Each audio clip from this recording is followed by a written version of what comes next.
Alright, another video again. Back at it again. Back at it again.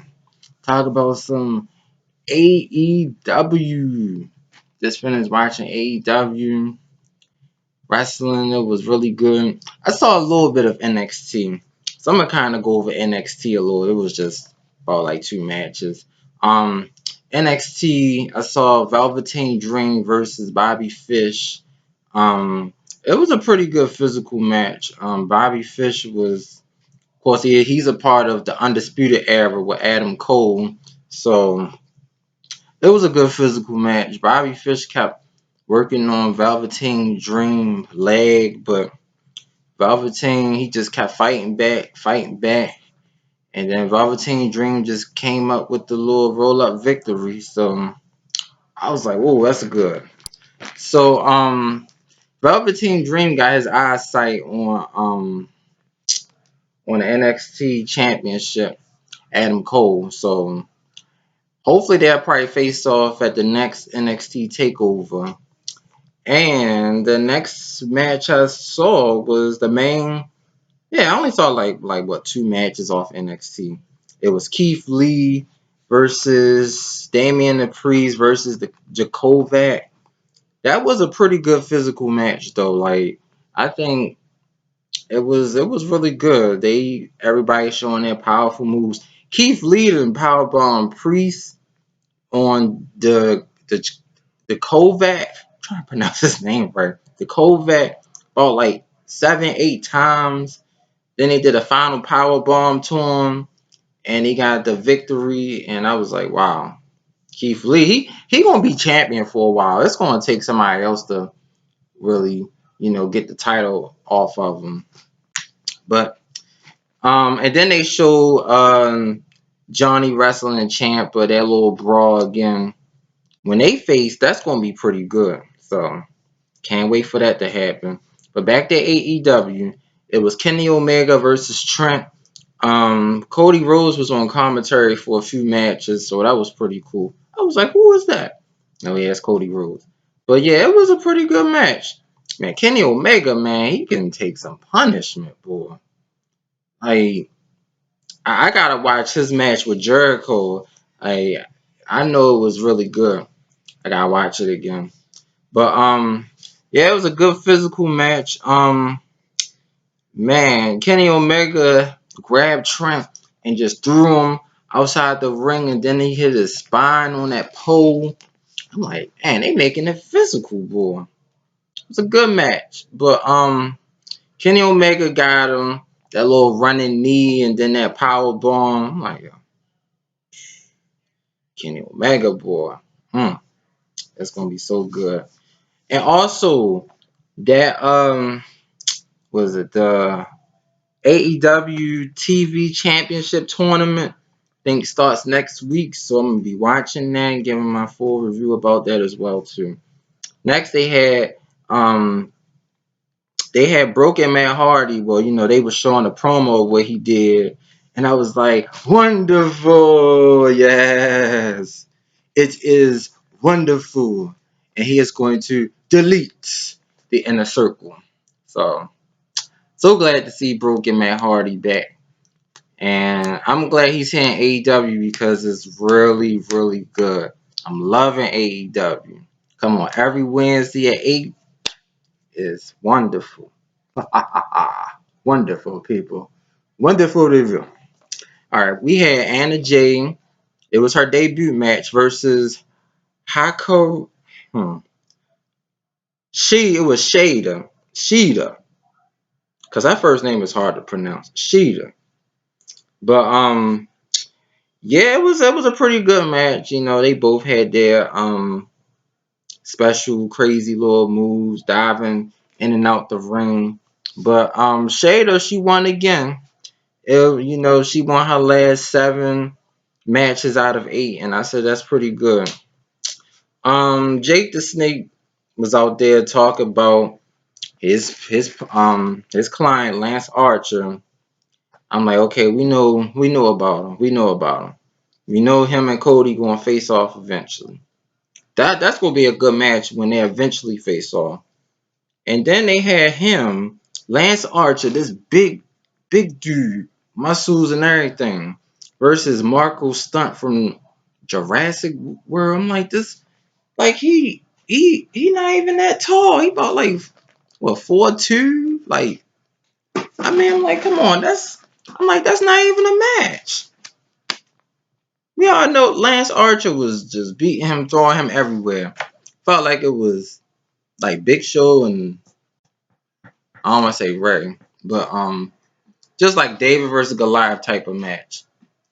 I mean, sometimes it works, sometimes it doesn't, but I'm like, come on now. It was crazy. Then they showed the Exalting One, Brody Lee.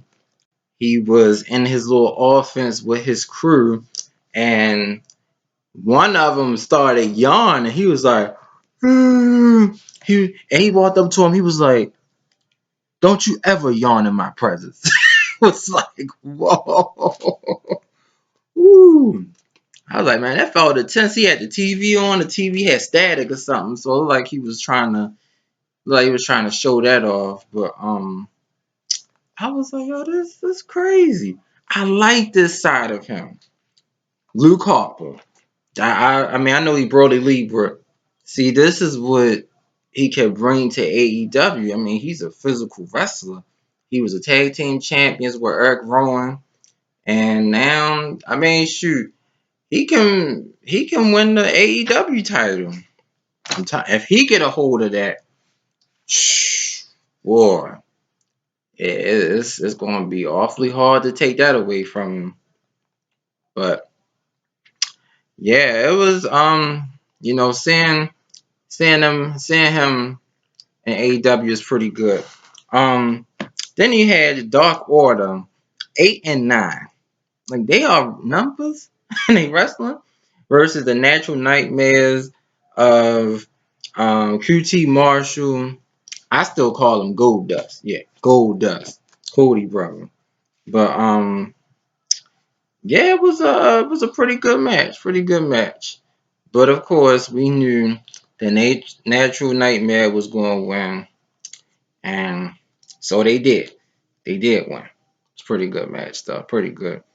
Next, they had Chris Jericho look like he was in his home drinking something, and he was talking about Matt broken Matt Hardy. The Outcomes Vanguard won up flying like right here, the little drone and stuff, and Jericho gave him a little. He tried to give him like a little T-shirt and stuff, and the drone took. Well, Vanguard can't call him the drone. Vanguard took the shirt. And Jericho was like, yes, yes, you go join the inner circle. Yes, yes. And he just and he flew off. And he was like, okay. And then Jericho unleashed his dogs. I'm like, God damn, Jericho got about like 5 dogs in there. I mean, I'm like, yo, this gonna be crazy. I'm like, wow, Jericho, he living it up, boy.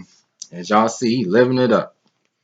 Um, then they was talking about John Moxley and Jack Hager, Jack Swagger, Jack Hager, like the little build up because in 2 weeks they're gonna be facing off for the AEW Championship match and no holds barred. So all I'm saying is this is a different side. I can't call him Dean, but different side of Moxley. I mean, it's gonna take a lot to take the title away from him. I mean, he been through so much with Jericho and that feud. Now with this one, now we do know that Jack Hager is undefeated, but this ain't Ding. This is a whole different side of Moxley. I've never seen. I'm like, yeah. So it's gonna be an interesting match, though it will be. And last we had Darby Allin and Cody versus Sammy Guerrero and Shawn Spears. It was a pretty good match. It was a lot of high flying in this match. I'm like, geez, Cody can take some punishment, boy. He just get double teamed and everything. Darby Allin flying all over the ring like he Spider-Man, called Darby Allin Spider-Man. His mask, like his face paint is pretty cool though. I'm like, that's pretty cool. Um, but eventually, Sean Spears rolled up Cody, and that made Darby Allin mad. So Darby Allin just hit him, and then he left out the ring. I'm like, they getting ready for that tournament. So it's every man for himself. I guess that's what he's saying. Like, that's how it's supposed to be because they facing for I think it's the AEW TV Championship match. So that should be pretty good. Um, and I just like to say that AEW is doing a wonderful job, even throughout these hard times. I mean, still doing a good job in giving us some entertaining matches. So AEW gets 10 out of 10 for me. Good show. And I hope y'all like that review. Hope you like and subscribe. Share my channel with other people. Near 300 subscribers, so we are getting there. The road to 1,000 continues. As the old lady said, we still here, baby. We still here. Subscribe, baby. Subscribe. Woo!